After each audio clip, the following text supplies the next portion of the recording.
अस्सलाम वालेकुम जी। यहाँ दुबई में मैं कुछ दोस्तों से मिला जिन्होंने मुझे बिज़नेस के बारे में बताया कि यहाँ पे पाकिस्तानी लोगों का स्टाइल क्या होता है बिज़नेस करने का, इंडियंस का क्या होता है और बांग्लादेश के लोगों का क्या होता है। और उस पे जो सबसे अच्छा मुझे उन्होंने बताया, उन्होंने कहा बांग्लादेशी लोग यहाँ पे कारोबार इस तरीके से करते हैं कि वो ये चाहते हैं कि हम में से जितने भी लोग हैं सबका फ़ायदा हो, सबका अपना अपना बिज़नेस स्टार्ट हो। अब बंगाली लोग क्या करते हैं कि 5-6 लोग मिलके एक दुकान खोलते हैं। मैं आपको एग्जांपल दे रहा हूँ। 6 लोगों ने मिलके दुकान खोली। उस पे उनका कॉन्ट्रैक्ट ये साइन हुआ कि हम इस दुकान से अब 5 दुकानें और निकालेंगे ताकि सबका बिजनेस बन जाए।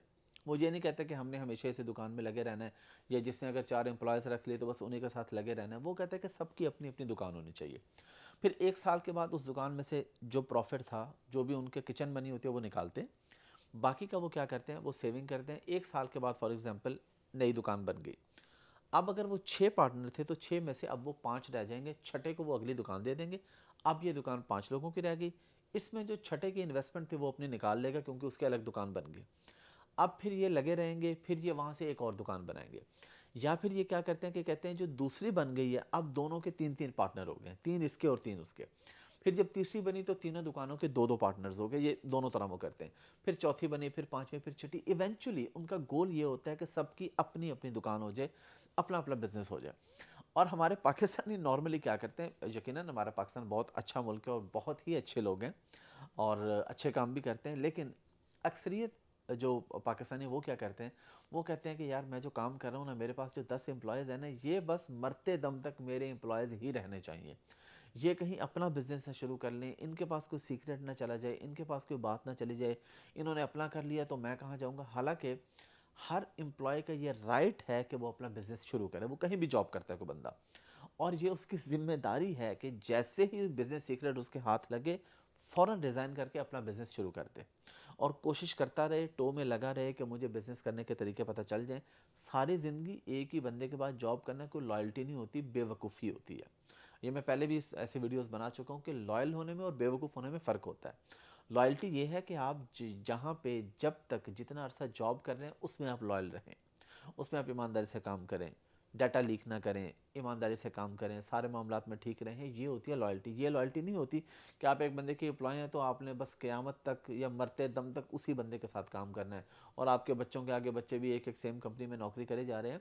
नो डाउट ये अल्लाह ताला की तरफ से तौफीक होती है बिज़नेस की, अल्लाह का करम होता है। और मैं ये नहीं कह रहा कि जो बंदा नहीं कर रहा वो क्यों नहीं कर रहा, 100 तरह के मसाइल भी हो सकते हैं।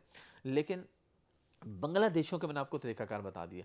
अगर हम पाकिस्तानी भी दुनिया में इस तरह से हेल्प करना शुरू कर दें अपने पाकिस्तानी भाइयों की, स्पेशली मैं ऑफ कोर्स ओवरसीज़ की मैं बात ही कर रहा हूँ ना, पाकिस्तान की तो मैं बात नहीं कर रहा, कि बाहर आप देखें इंडियंस जिस कंपनी में जाता है एक इंडियन, वहाँ पे इंडियंस की लाइन लग जाती है। बंगाली जाते हैं, लाइन्स लग जाती है। पाकिस्तानी जाता है तो वो पहले जो होता है उसकी टांगें खींचना शुरू कर देता है। उसकी वजह से जहाँ पे कोई पाकिस्तानी हो वो कोशिश करता है कि कोई पाकिस्तानी यहाँ पे ना आए, उसको पता आया तो मेरी टांगें खींचेगा।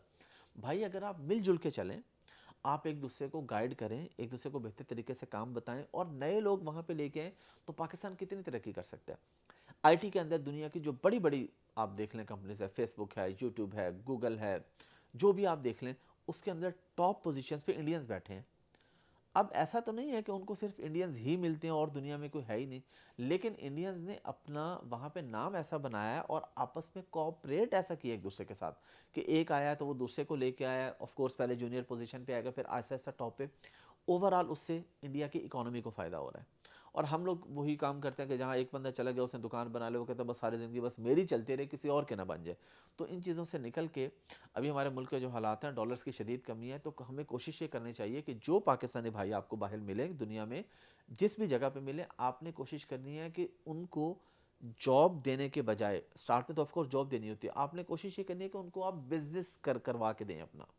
और हमारी कम्युनिटी बिल्ड हो एक जगह पे, हर जगह पता हो यार पाकिस्तानी सिर्फ बिजनेसमैन होते हैं।